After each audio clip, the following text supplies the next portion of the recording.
Assalamualaikum warahmatullahi wabarakatuh. Jumpa lagi dengan saya Abdul Malik Setiawan di channel Learning Factory.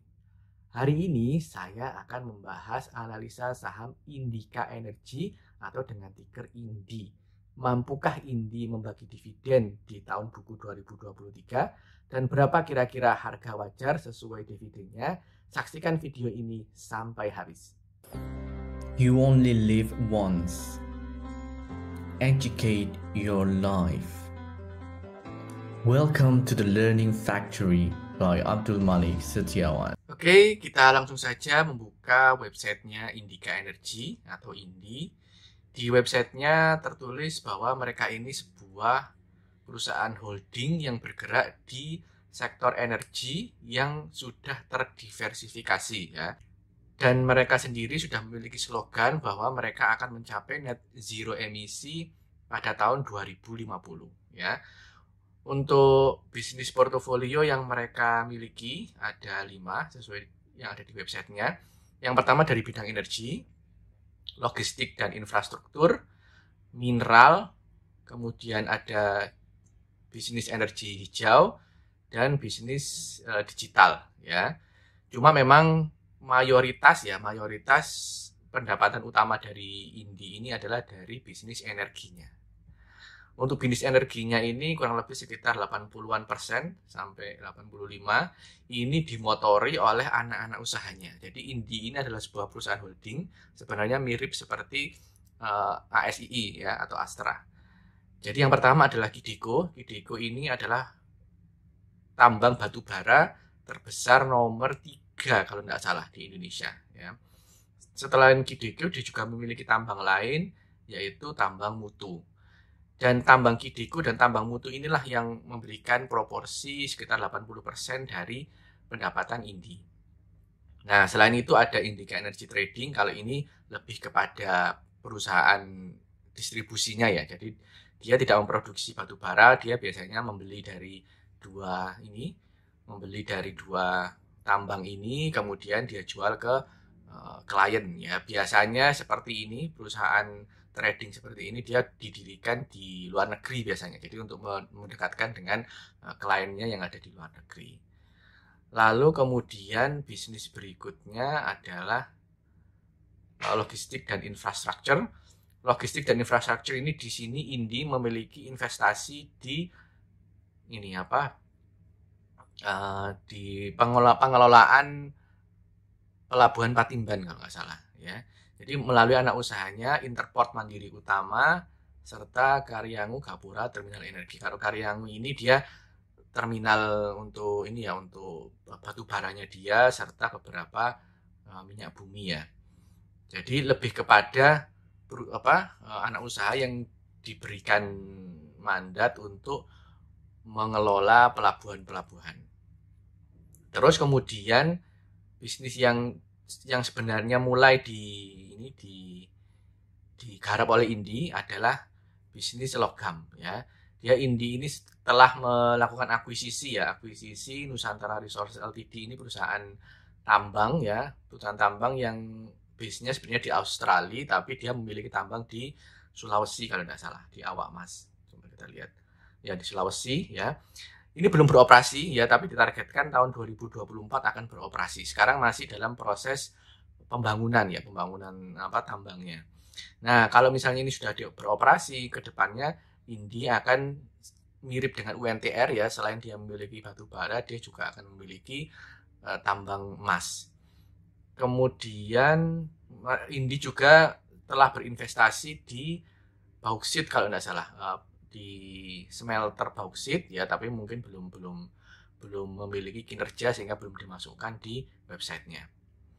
Setelah energi dan mineral dan logistik, nah ini bisnis kekinian yang mulai didiversifikasi oleh INDI karena dia ingin tapering off ya dari bisnis batu baranya. Yang pertama adalah bisnis energi hijau. Ini kalau kalian pernah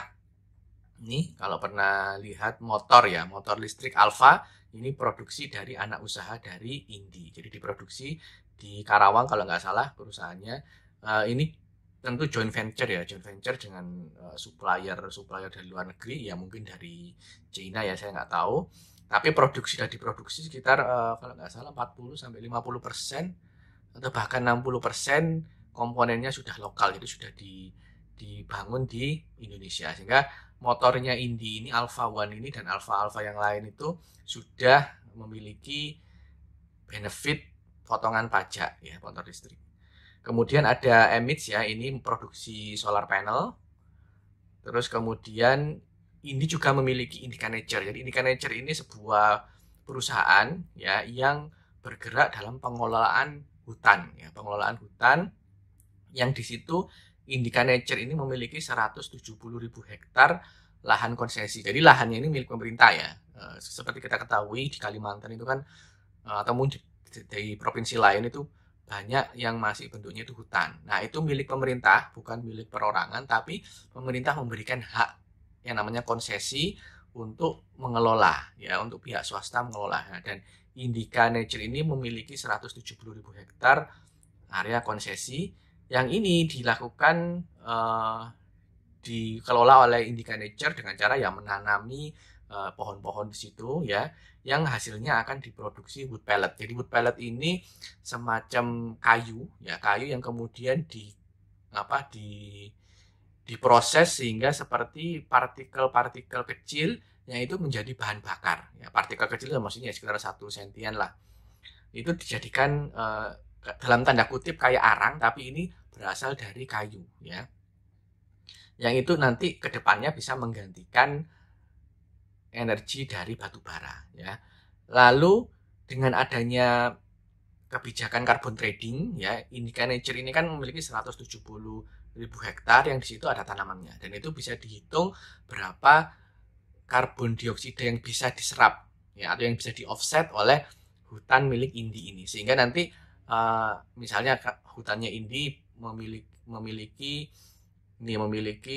penyerapan karbon berapa juta ton ya, itu nanti bisa dijual kepada perusahaan-perusahaan yang memproduksi karbon dioksida, atau bisa dijadikan sebagai naturalisasi dari karbon yang diproduksi oleh anak usaha Indica yang lain. Jadi misalnya secara umum ya, perusahaan Indica Energy ini memproduksi karbon dioksida 25 juta ton, tapi karena Indica punya anak usaha Indica Nature yang mampu menyerap 25 juta ton juga, maka dianggap Indica Energy ini net zero karbon ya. Kalau seperti itu maka tidak dikenai pajak. Kalau perusahaan-perusahaan yang tidak bisa meminimalisir produksi karbon, maka dia akan dikenai pajak.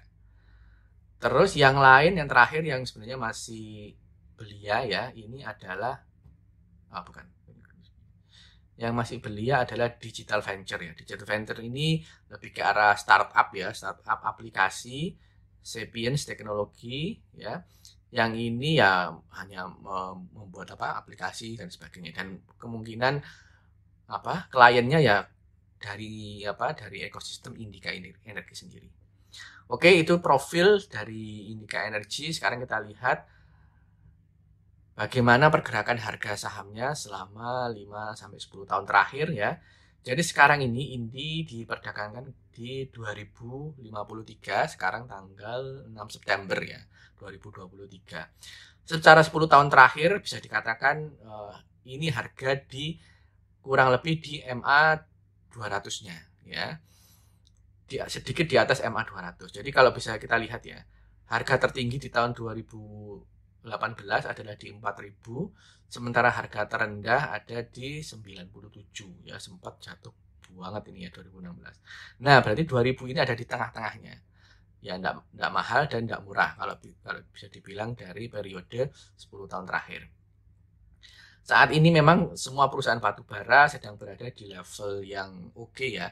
Yang oke karena batu bara ini tidak terlalu rendah harganya, tapi juga tidak naik tinggi. Belum naik tinggi. Bisa jadi akan naik tinggi ketika akhir tahun ini ya. Jadi ini mungkin saat yang tepat untuk mulai mencicil kalau misalnya yang belum punya ya. Apakah dia akan bisa menuju ke channel atas dari channel harga 10 tahun terakhir ya, tergantung dari kinerja sekali lagi ya. Apakah bisa turun ke bawah? Kembali lagi tergantung kinerja. maka kita akan melihat kinerja Indica Energy selama 5 tahun terakhir. Jadi ini adalah kinerja kinerja Indica Energy selama 5 tahun terakhir. Kalau dari segi pendapatan kotor ya, di tahun 2017 Indi mencetak penjualan 14 triliun ya. Dan sudah naik kurang lebih 3 kali lipat ya. Atau 4 kali lipat. Ya 4 kali lipat ya. 4 kali berarti 400% ya. Naik 400% menuju 67 triliun. Jadi ini adalah peningkatan yang sangat drastis ya. Tapi apakah penjualan kotor ini bisa dikonversi menjadi laba? Kalau dari labanya sebenarnya tidak naik 4 kali lipat ya. Dari laba 4 triliun di 2017 ya, kemudian turun ya karena pandemi dan sebagainya. Kenapa? Karena di periode 2018-2020 ini Indi itu memang banyak utangnya ya. Sehingga meskipun penjualannya meningkat atau besar, tapi labanya kecil karena dia terpotong beban utang dan beban bunga dan sebagainya. Namun pada tahun 2021 kemarin mengalami turnaround ya, mencetak 1,2 triliun dan 2022 kemarin mencetak laba yang sangat besar 8,6 triliun. Dan ini juga dipengaruhi oleh beberapa penjualan asetnya dia ya. Jadi Indi kan menjual Petrosi ya, kepemilikan dia di Petrosi, kemudian di MBSS. Dan tidak menutup kemungkinan ini juga akan menjual beberapa anak usahanya di tahun-tahun berikutnya, terutama yang berhubungan dengan batu bara. Kalau tidak menjual secara penuh, ya bisa jadi akan melakukan IPO. Jadi ini yang sedang diperkirakan oleh beberapa investor bahwa mungkin ini dalam waktu depan akan melakukan IPO antara Mutu atau Kidigo, tapi nggak tahu bagaimana bentuknya ya. Nah, dari labanya ini yang naik hampir 100%, kita bisa lihat bahwa harusnya Indi harganya naik 2 kali lipat ya. Jadi kalau tahun 2017 itu 4 triliun ya. Ini tahun 2017 berarti kan tercermin di harga 2018 ya. Sampai ke 4,3 triliun, 4.300 ya, mestinya kalau tahun kemarin itu harusnya kan lebih dari tahun 2018. Tapi ternyata enggak karena batu bara kompak turun ya.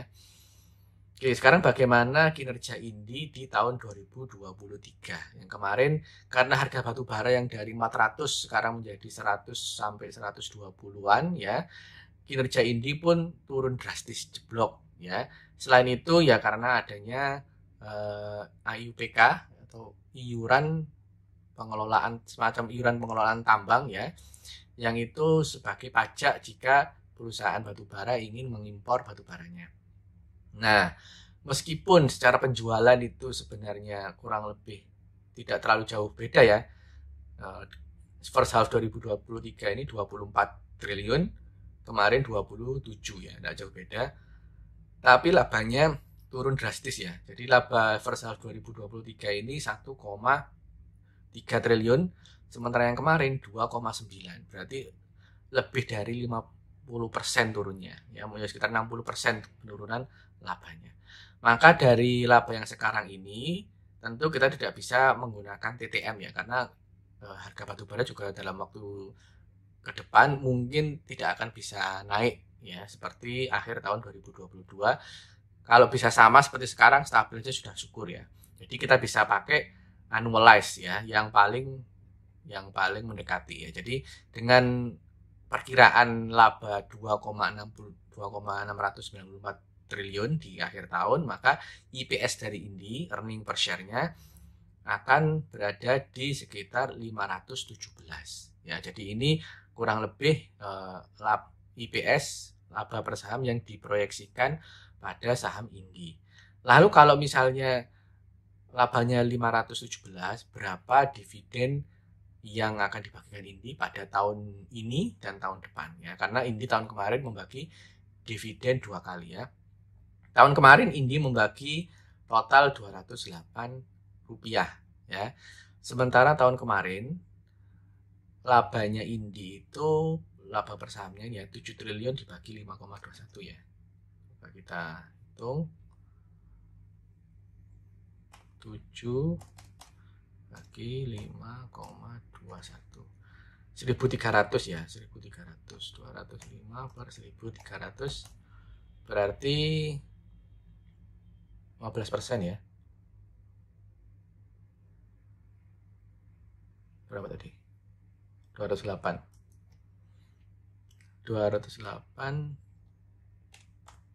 per 1.300 ya, 16% ya. Tapi sebenarnya menurut Indi sendiri mereka membagi itu interim ya, interim juga totalnya berapa kemarin? Ya, saya cek dulu. 208 dan 114 ya.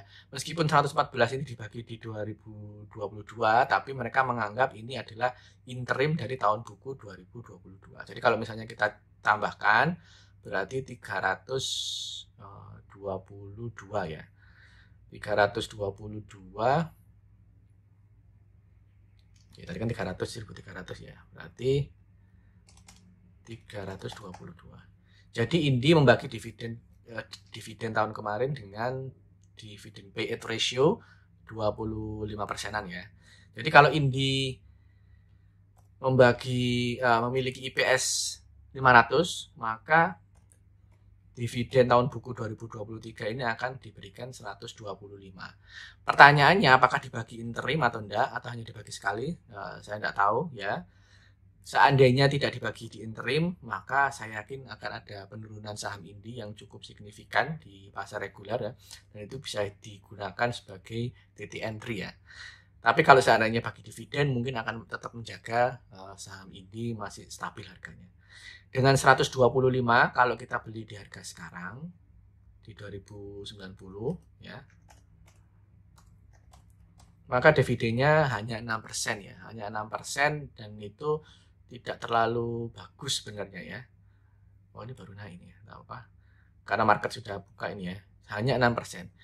Ya rata-rata sih saya bisa kalau perusahaan batubara ya, komoditi ya paling nggak 8% lah. Paling nggak 8%. Kalau 125 dibagi 8, maka harganya akan menempuh harga layaknya sih saya kira. Kalau harga layaknya sekitar 1.500 ya. Jadi kalau saya sih sebenarnya sedang nyangkut di Indi juga di harga 2.500, tapi saya akan mulai mencicil ya, karena saya memproyeksikan kalau labanya 125, dividennya 125 ya, harga wajar menurut saya untuk akumulasi adalah di harga 1.600. Jadi kalau misalnya masih 2.000 saya kira masih belum waktunya untuk membeli ya. Mungkin kalau paling tidak 1.800 ke bawah lah. Nah, jadi mungkin sudah cocok untuk membeli.